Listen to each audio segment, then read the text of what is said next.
So thank you everyone. Thank you to Isaskun and Pablo and the other organizers for this wonderful event. I'm learning a lot and thank you for the opportunity to speak. I wasn't sure what to do with this format, so I'm just giving it like a normal sort of research talk about a recent paper. So this is joint work with Luca Incurvati at the ILC in Amsterdam and Julian Schlöder at the University of Connecticut. It's not about substructural logic per se, but it is about vagueness and about meta-inferences, so some of the topics that we've seen, for example, yesterday. And it's about multilateral supervaluationism and classicality. So just very briefly, supervaluationism is a certain theory about vagueness. I'll explain later what the theory says. And one question that's been debated a lot in the literature is how does supervaluationism relate to classical logic? In particular, does it constitute a revision or a departure from classical logic? And to the extent that it does, is this a problem for supervaluationists? Now, one source of the disagreement about this question is that it's actually not universally agreed upon how we should formalize the supervaluationist theory, right? So this is sort of an informal theory, and there's choices you can make about how to formally represent this and then define a logical consequence relation. And of course, every different way we're going to do that is going to produce a different relation to classical logic. So you have to reconsider this question for every formalization. So Luca and Julian in previous work have proposed to define supervaluationistic logic multilaterally. And again, I'll explain later what that means. And they argue that it has several benefits. One of them has to do in particular with this classicality issue. However, it is not at all clear how the multilateral supervaluationistic logics actually relate to classical logic. And as we will see, this is not trivial, particularly because the multilateral syntax is somewhat weird, and this makes this question relatively complicated. And so this is the sort of gap that we wanted to fix with this paper. Okay, so supervaluationists claim that natural language has vagueness because of semantic indecision. So vagueness is the topic that Agustina already introduced for me yesterday. Thank you. So vague terms have semantic indecision. Their semantics is not uniquely determined. And in particular, therefore, the semantics of our language is compatible with many different ways of making it fully precise. And these are also called precisifications. Moreover, supervaluationists then claim that the sentence is only definitely true, also called supertrue, if it is true on all of these precisifications. It is definitely false or super false if it is false on all precisifications. But most importantly, there are also borderline cases, which are sentences that are true on some precisifications but false on others. So the supervaluationist then claims that truth properly understood is supertruth, so truth on all precisifications, and the same for falsehood. So in the sort of standard formalization, the most popular one, which I won't present here, we get that supervaluationistic logic validates every classical inference or classical inference schema, but not every meta-inference or meta-schema. So in particular, we get counterexamples to contraposition, conditional proof, reductio ad absurdum, proof by cases, and in a first-order setting also existential elimination. And people like Delia Grafara and Timothy Williamson have argued that this is a problem. So they claim that meta-inferences of this type are actually central to our everyday sort of inferential practice, both in natural language reasoning, in science or mathematics. We use these inferential patterns all the time. And without them, supervaluationists cannot give a sort of plausible account of what constitutes good reasoning, if it isn't reasoning according to these principles. In particular, because we don't usually get sort of nice restricted versions which tell us in which context or for which types of sentences it is okay to use, say, reductio or proof by cases. So we don't have a nice recapture result. And connected to that is the problem that supervaluationists aren't known for producing satisfying proof theories. So a proof theory could be thought of as an account of what constitutes good deductive reasoning. So in comes multilateralism, which is a framework developed by Luca and Julian in a series of earlier papers. And the key idea is that we, instead of only treating strong assertion, we treat the speech acts of weak assertion and weak rejection alongside them. So this is related to a concept that Gavi introduced in the first talk by Ripley and Restel. They propose to understand logical consequence not just in terms of assertion, but assertion and denial. So that's bilateralism. Here we are multilateral because we have three different attitudes or speech acts. Strong assertion, weak assertion, and weak rejection. And another important difference is that we don't incorporate this by reinterpreting the turnstile, but rather directly in the sentence, in the language, in a certain way. Namely, given any logical base language, L, this could be propositional, first order, modal, whatever you want, we get a signed formula of the multilateral language by taking a fully formed sentence from L and putting one of these 3 force markers in front of it to represent the 3 different speech acts. Yes? Why you don't consider strong rejection? I mean, we could. It just doesn't add any expressivity because strong rejection is the same as strong assertion of the negation. So that you can give a precisely equivalent characterization of all of these logics. We just don't bother. Yeah, so the important thing to note at this point is that these are prefixes, right? They don't embed under the operators. They don't iterate upon each other. You need a fully formed sentence of the base language to get, and put one of these in front of it to get a signed formula of the multilateral language. And so I'm using this distinction between sentence and formula here. This has nothing to do with open variables or anything like that. In the multilateral context, it just means signed or not signed. Okay, and then multilateral logics are natural deduction systems which treat inferences between these signed formula rather than the sentences. Okay, so what's the idea behind formalizing supervaluationism in such a system? Well, basically the idea is that definite truths appear to warrant strong assertion, definite falsehoods warrant strong rejection, assertion of the negation. But there are also borderline cases which seem to warrant neither of these attitudes, which in the multilateral setting means that they should be both weakly asserted and weakly rejected. So within this approach, Luca and Julian define 3 logics. So first we have SML, which is sort of the basic version, propositional and modal, because we have this delta operator. So delta A means that definitely A. So this is a way of talking about supertruth inside of the object language. That's a standard feature of supervaluationist logics. The force markers are not modalities, of course. Yes? Definitely that, not definitely whether, or? No, definitely that, yes. So to assert definitely delta A is asserting it is definitely the case that A. Yes. Now, SML is not consistent with so-called higher order vagueness, which I won't go into. So we have a slightly weaker version, SML minus.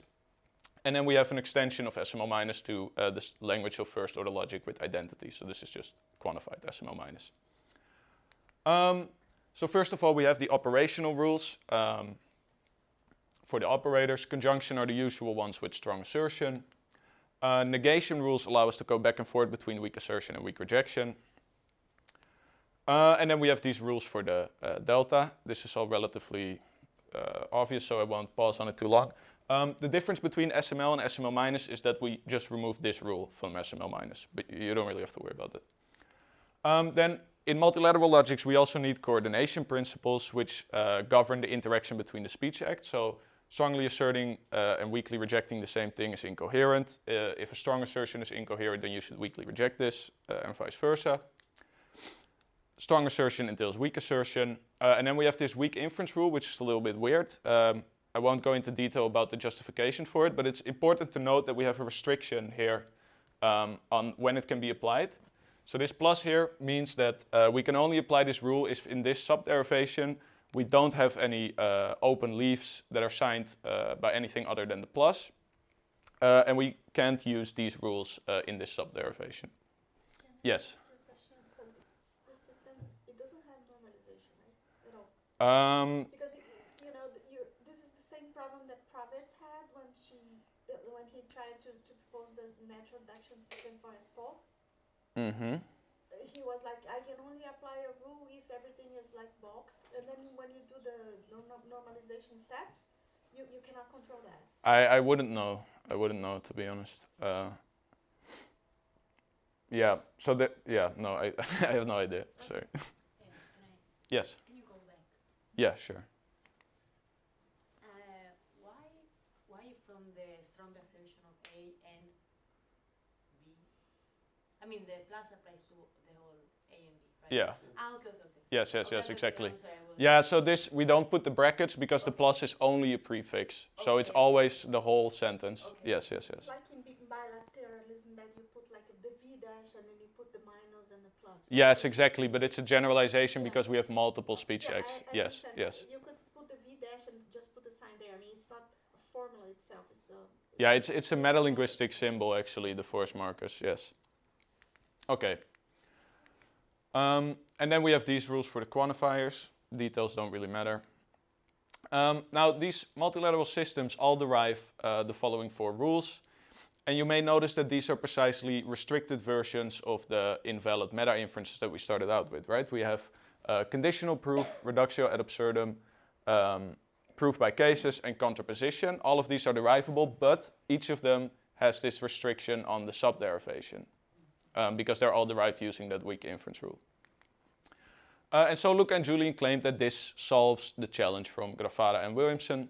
Why? Because we have simple, harmonious, sort of plausible and natural proof theories for supervaluationism, but they tell us exactly in which context, namely in which proof context, we can use the invalid, the generally invalid classical meta rules. However, here's the problem. So consider the classical principle of reductio, which we might represent with a schema like this.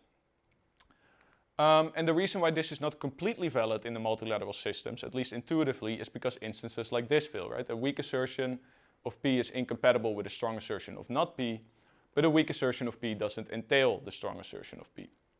So intuitively, this is the sense in which reductio isn't generally valid. However, notice that this is not actually a uniform substitution instance. Why? Because below the inference line, we replace B by plus P, but above it, we replace negation P by plus negation P. So this negation, which appears here, has somehow worked its way in between the 2 things that are taking the place of B below the inference line. And of course, it has to be that way because the force markers don't embed under the operators. And this is not just because I picked a really bad example, this is a general phenomenon. So any inference schema, the way that you would naively write it down when you're talking about a unilateral logic, which is a non-multi or bilateral logic, is not going to have any uniform substitution instances in the multilateral language at all. So this means it is not clear what it means for any multilateral logic to either validate or invalidate any classical principle whatsoever of any level. So therefore, we cannot establish on which levels any of these logics actually behave classically or not. We don't know which departures from classical logic there are to justify or explain. Which of them are necessary consequences of the supervaluationist theory. And it's also not clear how these derived rules that I had on the previous slide actually relate to the classical principles that they're supposed to refine, right? If it's not clear what it means for the multilateral logics to validate reductio completely, then it's also not clear in which sense this is sort of a restricted version thereof, okay? So this is what we wanted to fix. So we have a couple of steps. First, we want to develop a method for comparing valid principles of any given level between unilateral and multilateral logics.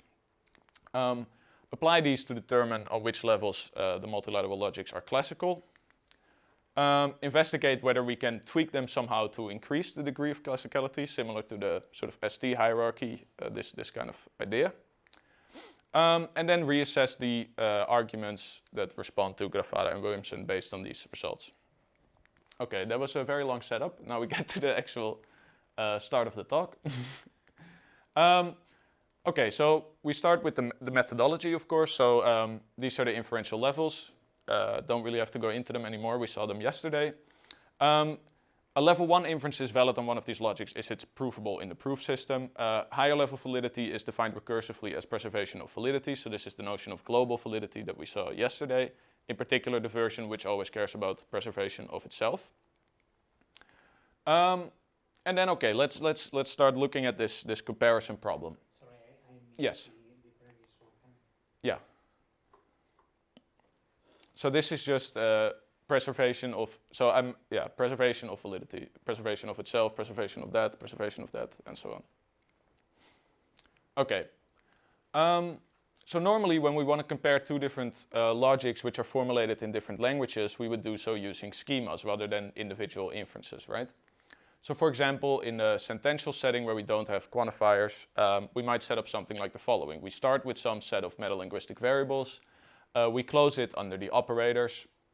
And then we generate the set of schemas of each inferential level from there in the same way that we generate the set of inferences themselves. And then we say that such a schema is valid in a logic just in case it is valid for all substitutions of formula for the metalinguistic variables. Okay, this is simple enough. This is what we all do every day whenever we use some kind of schematic formula or schematic inference or meta-inference. The reason why I spell it out in so much detail is to point out that this only works if the set of formula is closed under the operators, right? Because we take these metalinguistic variables, put them in the scope of operators, and then substitute them out for formulas. But if your set of formulas is not closed under the operators, then this is not going to produce a formula of the target language. And this is exactly the problem in the multilateral case. So it's in a bit more detail here, but I'm going to skip this and jump to the solution that we came up with, which was to define a separate notion of a multilateral schema, which is specifically tailored to capture the notion of a valid inference rule for a multilateral logic. So we start with two types of variables, one for the sentences and one for the assigned formula. We close the sentence variables under the operators and then sign them all with a plus. And then we build up the schemas of each level from there in the usual way. And then we say that such an inference is valid in a multilateral logic, just in case it's valid for all substitutions, but now a substitution consists of two components. We substitute the sentence variables for sentences and the signed formula variables for signed formula. Okay, using this we can express for multilateral logics various kinds of principles. So for example, we can talk about how specific operators interact with specific force markers, such as in the simple conjunction elimination. But we can also use the formula variables to express sort of general structural principles, like reflexivity, which of course the point of reflexivity is that it holds for the entire language. We wouldn't want this to hold just for the strongly asserted fragment, for example. So we use the formula variables. And most importantly, we can express rules which sort of combine these two aspects. For example, this schema, which we call multilateral reductio, this says something about the way that negation interacts with strong assertion, but it says that this needs to hold in the context of any other commitment. And this has instances such as the one that we saw in the beginning, where the phi gets substituted for a weak assertion and the A just gets substituted for P. Okay. So this now we can capture by the fact that the multilateral systems all invalidate this, we can capture in some sense that they invalidate reductio, at least this version of reductio. But in order to link this to what we call reductio in the context of classical logic, we need some way to connect multilateral schemas to the sort of regular unilateral schemas in a way that we get sort of pairs of schemas which express the same principle, one for multilateral logics, the other for unilateral logics. So we define this operation, which we call unilateralization, which takes a multilateral schema and outputs a unilateral one, and it does this simply by removing the distinction between the variable types and erasing all the pluses. So for example, multilateral reductio unilateralizes to this principle, which we might call classical reductio. And so with this we can finally capture this starting intuition. The multilateral systems depart from classical logic at level 2 because they all invalidate multilateral reductio, while classical logic validates its unilateral counterpart, classical reductio. Okay, and more generally, we can now answer this question: when is a multilateral logic classical on a given inferential level? Well, just in case it is so that for any multilateral schema of that level, this schema is valid in the logic, if and only if its unilateralization is classically valid. And of course we can say that the logic is strictly weaker, strictly stronger than classical logic if this entailment only goes in one direction.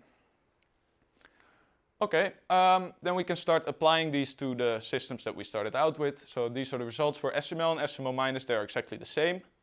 Namely, they are exactly classical on level 1, but strictly weaker than classical logic on every higher level, because of, for example, reductio. This is more or less the expected result for supervaluationist logic. As I said in the beginning, they are known to produce this kind of behavior. Nevertheless, we can ask, are there tweaks possible which increase the degree of classicality? The answer is no, because we have this result saying that any logic thought of just abstractly as a consequence relation, which is at least as strong as SML-, but also classical on level 2, is going to be inconsistent with the existence of borderline cases. For example, this sentence here is what the sort of standard way of expressing that A is borderline in the supervaluationist language, because this says A is not definitely true, but A is also not definitely false. So this is the way to say A is borderline. Asserting this is going to be inconsistent in any logic meeting these two criteria. So it is not possible, absolutely not possible, to do better. And so from this we conclude that the failure of the meta inferences is in fact necessary for supervaluationism, at least as formalized in the multilateral framework. But this is just a sentential case, so for QSML, I didn't present the schemas for QSML, they're a bit more complicated of course, but the basic idea is the same. But we actually have a very different result, namely that QSML minus is strictly weaker than classical logic on every inferential level. So even not just the first inferential level, but already the theorems. So the inferences without premises, already weaker. And the reason is essentially that it fails the substitution of identicals in delta context, which is going to lead to invalidation of certain classical schemas of level 0. This is not at all an expected result for supervaluationists, at least as far as we know. Supervaluationism is known to produce classicality at level 1, not to lead to the invalidation of classical theorems per se. But again, we cannot do better. This time the reason is quite different, namely any natural deduction system which derives the rules of QSML minus while being classical on level 1 is going to be inconsistent with higher order vagueness. And I don't have time to go into the reasons exactly, but it's strongly related to some works which probably Pablo will know, for example, by Delia Gravara again and Elia Sardini. Okay. And so we conclude that as far as first-order logic with identity goes, the failure of classical theorems is already necessary for the multilateral supervaluationist. Okay, so what can we make of this? So for SML and SML minus, we have a result which I didn't show actually, that the failure of the meta inferences is actually the only departure from classicality that we need to worry about. In fact, we have a result showing essentially that it all boils down to reductio. Moreover, we've seen that this failure is necessary. And this is, I think, the most interesting bit. We can now actually relate these derived principles from Luca and Julian's earlier work in a precise way to the respective classical principle, right? So I pose this question: how does this derived negation elimination rule actually relate to the classical principle of reductio? Now we can now fill in the gaps. So this is a restricted version of this other rule. Fairly obvious, it's the same rule but without the restriction on the subderivation. And here's an interesting observation. The admissibility of this rule in a natural deduction system corresponds precisely to the validity of this multilateral schema via the correspondence between global validity and admissibility. Right? So you can convince yourselves of this by some inspection. And so this is a general thing, correspondence between admissibility of proof rules and validity of inferential schemas, meta-inferential schemas. But this is the principle of multilateral reductio that we already saw. And so this unilateralizes to classical reductio, which expresses the principle of reductio for classical logic. And we can do this exact chain of steps for every one of the restricted principles, right? Each of them has a restriction on it, which if you remove it produces a rule, which the admissibility of which corresponds to the validity of a certain multilateral schema, which unilateralizes to a unilateral schema which expresses the relevant principle for classical logic. So it's a bit of an indirect path, but it works, and it's precisely the same for all of the rules. And then for QSML minus, we have some different things to consider.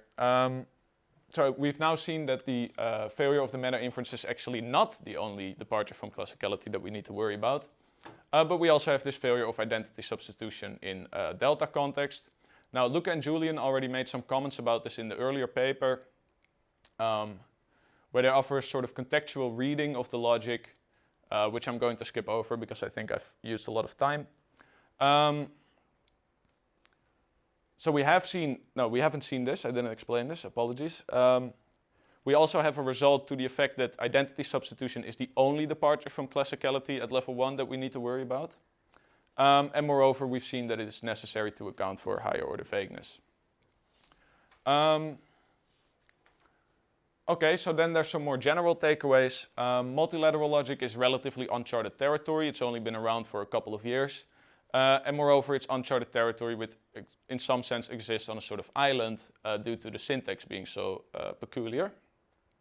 And so from this perspective, you can think of multilateral schemas and this unilateralization operation acting as a sort of bridge, whereby we can bring our understanding and intuitions that we've developed in the context of unilateral logic, we can bring them to bear on the multilateral setting in a much more direct way than we would otherwise be able to do.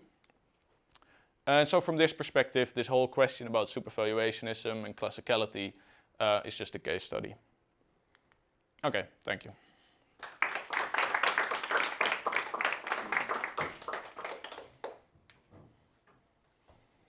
So we have some spare time for questions and discussion. Yes, I wanted to ask, you mentioned that this is, you use reductio as an example, but so this same method that you developed also applies to proof by cases, Yes, it's exactly the same. But are all of those like also recovered in full form for the like acceptable instances? Or What do you mean by acceptable instances? so not borderland cases. So we don't have the rules here are not restricted in the sense that they only apply to certain types of sentences. The restriction is on reasoning context or proof context. So we don't have any results saying like, oh, for a sentence of such and such form, you can apply this rule. It all depends on what you've done in the derivation above it. Okay. Yes, but so like a borderline sentence in that context would be something that you neither accept or assert weakly, neither reject weakly, right? Mm-hmm. So with those sentences, these meta inferences still like wouldn't hold. I don't know how to say it. Yeah, essentially. Mm-hmm. Yeah. Okay. Mm-hmm. So I'm gonna ask something super vague because sorry for the That's okay. because I roughly remember this discussion, but actually so Farah's paper comes from a discussion by Crispin Wright and Richard Heck in the 80s, I think, which connects very much with this S4 formulation of like the I saw a rough connection of the rule you use with plus signs all in the premises and I think it's probably its formulation of S4. And there was some sort of, I'm sorry, this is okay. I know that there was some sort of fallacy in the argument of Wright and Heck that was fixed by Farah in her paper. So this is a place to look a little bit and see whether there is any connection. So because this is actually connected very much to the issue of higher order vagueness. Okay. CBS for rule, and I think it's also interesting to look. There is a paper by. The problem is that the connections are not very robust, but there is a paper by Williamson in '99 about the structure of higher order vagueness, where he proves that a logic, I think, containing any normal model logic weaker than S5 which has some action. I think actually the S4 action works, will give you higher order vagueness all the way up, or something like this. Yeah, like it's going to be inconsistent with higher order vagueness. No, the opposite. Right. So that S5 is the minimal normal model logic for dealing second order vagueness. So okay. This is somehow in tension with. That's interesting. With your. Well, so the SML minus and QSML minus are not normal. We don't have the K axiom actually. Okay.